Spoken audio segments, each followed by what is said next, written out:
I will describe the unsettling situation I find myself in, since I have nothing but time. Maybe there is someone here who cares about this, whatever this place is, whenever this moment is. Some theories postulate that the decline began with the 20th century. I disagree and place the origin of this tragedy a century later. Be that as it may, the truth is that humanity's artistic talent has deteriorated, however much the majority lack the courage to accept it. Talent degeneration is the price we have to pay for the comfort of our lives, the price of our obsession with outsourcing our most innate abilities to technology. A seemingly benign custom that began with writing and continued with the printing press and artificial intelligence. In my time, works of art are no longer produced. This has led people to grant ancient works a divine value. In this civilization that once flirted with atheism, Renaissance paintings are now worshipped as gods. Sects are formed around the tales of 𝓹𝓻𝓲𝓬𝓮, and in certain sanctuaries, offerings are made to 𝓹𝓻𝓲𝓷𝓬𝓮. I must emphasize that the apotheosis belongs to the works, not their authors. Although the prestige of the artist also increases, they are seen as nothing more than a mere instrument of the divine. It is difficult to establish categories for these religions. Fanaticism or rituals usually depend on the individual. My name is Samuel Fonseca, and I am 40 years old. My birthday was yesterday, May 29th. I am from Madrid.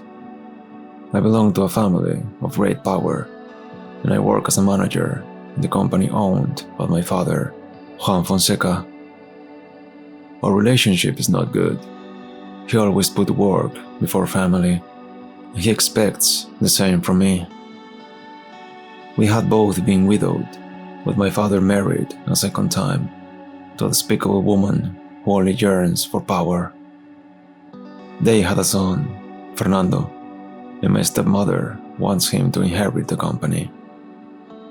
I became tired of these treacherous machinations and temporarily retired. I shut myself up at home and dedicated my time to reading. My father worships Don Quixote, and my stepmother a minor painting that she once mentioned and that I forced myself to forget because I didn't want to know anything about her. I haven't read Don Quixote, nor am I interested in painting or religion. But reading García Márquez in my living room, I was able to see something unattainable, although many will consider such works to be too recent. In February of this same year, I was kidnapped. I resisted in vain with unrecognizable violence, and my next memory is of the room I now find myself in.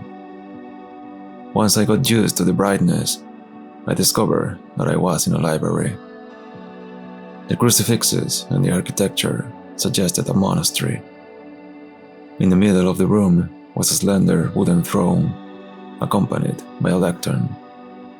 The white greyhound hiding behind them received me with enthusiasm.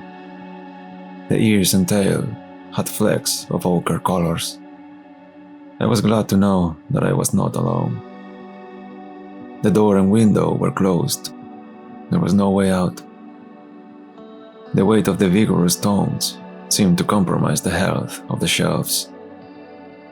The books were old, and the dust that varnished them advised me not to touch them. Later I learned that they dealt with religious and artistic themes. There were also encyclopedias, historical documents, and even some anachronistic newspapers. In a wooden trunk, I found what seemed to me to be clothing of a king of the Middle Ages. The apparel was not to my liking, but the fight during the kidnapping had left my suit in an intolerable state, and so I changed my clothes. From the first day of my captivity, I felt like I was being watched. I seemed to hear conversations on the other side of the window, but all I could see was a beautiful landscape of hills and blue skies that reminded me of Sicily. The days passed without news, and to avoid boredom, I resumed the habit of reading. Since I wouldn't be seeing anyone, I let my hair grow. One Friday, at the end of April, I woke up more exhausted from the routine and the confinement than usual. I thought I had heard some words, nothing out of the ordinary. I put on a green tunic with yellow embroidery and covered myself with an ochre mantle of fur and feathers. For no other reason than aesthetics, I hung a heavy medallion around my neck. The day before, I had seen some funny pointed sandals in the trunk and decided to wear them for the first time. The room was littered with parchment that I had carelessly abandoned. The clutter on some shelves was also my fault. I went to the throne carrying a hefty Bible and left it on the lectern. I had started reading it a few days before. I also grabbed one of the newspapers. I placed a red blanket on the back of the throne and a cushion of the same color at my feet. Once settled, I gave myself over to reading, with the window in front of me, as always. After a few hours, fatigue stopped me.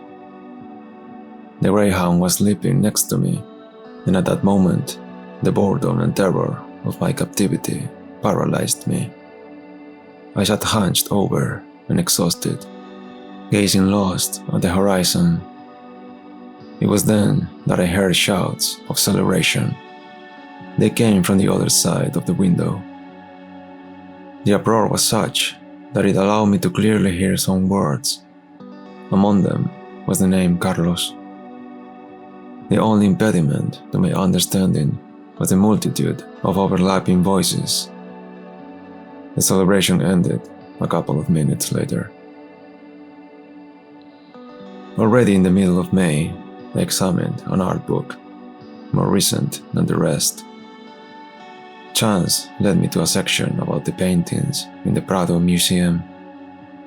On page 167, as if in a mirror, I saw myself sitting on the wooden throne with a lost gaze, moments before the celebration. But it wasn't me. The painting is titled The Prince Carlos de Viana, and its author is José Moreno Carbonero. My memory forced me to remember. That was the painting my stepmother venerates. The resemblance in our faces was impossible to comprehend. The same important nose on the sunken face, the prominence of the lower lip, the depth of the eyes under the long eyebrows.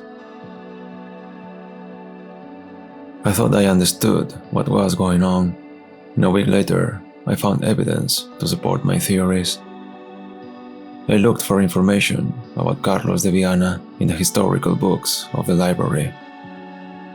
I was not surprised to find it. Nothing was a coincidence. I carefully read his biography and saw mine reflected in his. The resemblance was not only physical. The details of my life that I mentioned before are mirrored in the life of Carlos de Viana, especially my relationship with my father. The fate of the prince is tragic.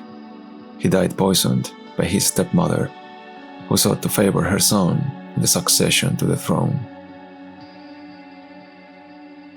I was chosen for my physical resemblance and locked in this room by my stepmother's nefarious cult. They hoped that I would bring the painting to life, and I did so, without knowledge and without coercion, with all my naturalness. Hence the celebration. This whole incredible sequence forces me to wonder, if there really is something divine in that painting. I also wonder if they will consider me a messiah. And also, if on September 23rd, I will die of poison at the age of 40, just like Carlos de Viana.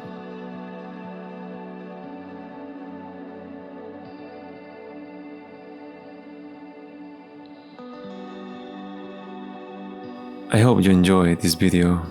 If you did, please consider giving a like and subscribing to the channel. Have a good day.